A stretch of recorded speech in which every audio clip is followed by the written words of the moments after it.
Growing concerns over nuclear security in Pakistan. We're learning the key sites in the war-torn country have been attacked at least 3 times in the last 2 years, and one of those attacks was carried out by the Taliban, raising fears that nuclear weapons could end up in the hands of terrorists. Joining us now is Leonard Spector.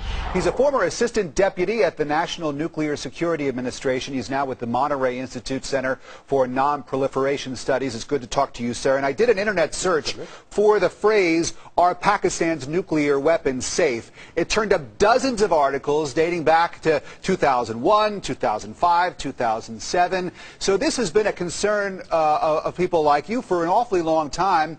Is it even more of a concern now? Well, there's some good news here as well as some bad news. The bad news has been the 3 attacks that you noted, as well as an attack on certain nuclear personnel which occurred earlier this year. The good news is that there has been quite a bit of effort made to secure these weapons with U.S. cooperation. And also now there's real pushback against the Taliban as you see the Pakistani army starting to engage and deprive them of some of the inroads that they had made previously.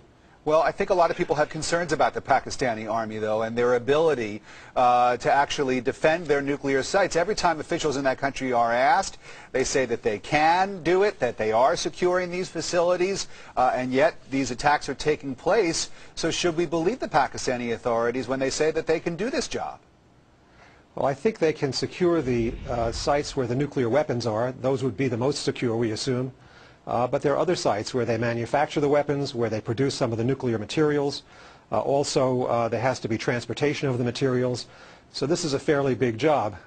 My sense is they're doing pretty well, but there are going to be vulnerabilities, and the Taliban is trying to exploit them, as they did in this attack on a bus with nuclear workers that I mentioned earlier. You know, we just showed that map of some of the sites where the attacks have taken place, and as you say, a lot of them are right smack in the middle or very close to areas that are controlled by, you know, for all intents and purposes, controlled by the Taliban. What happens in a worst-case scenario if the terrorists, the Taliban, get their hands on this stuff? Well, that's a scenario that's very difficult to contemplate. We hope that the Pakistani army first will be able to push back these terrorists and deprive them of the kind of territorial gains that they had made, and then that if a nuclear facility is under attack, there will be a surge of Pakistani forces to repel the attack. Of course, if the weapons or weapon-grade material falls into the hands of terrorists, then we are in a very, very difficult situation that kind of leaves them with a lot of options and us with very few. Obviously, we try to hunt the stuff down and hunt them down, but that can be a very difficult task. It seems that diplomatically speaking, this is a very tricky and delicate situation when it comes to the United States and Pakistan. President Bush and now President Obama, they've both gone out of their way to talk about Pakistan's sovereignty, to try to sort of boost up the country. But at the same time, though, sir, is there anything that we can or should be doing, the United States that is, to help Pakistan in these efforts since the consequences are potentially so dire? Did I lose you?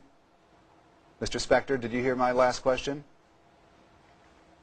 All right. Well, we had a little technical problem there. Leonard Spector joining us from the Monterey Institute Center for Non-Proliferation Studies. Sorry about the glitch, and we appreciate him coming on.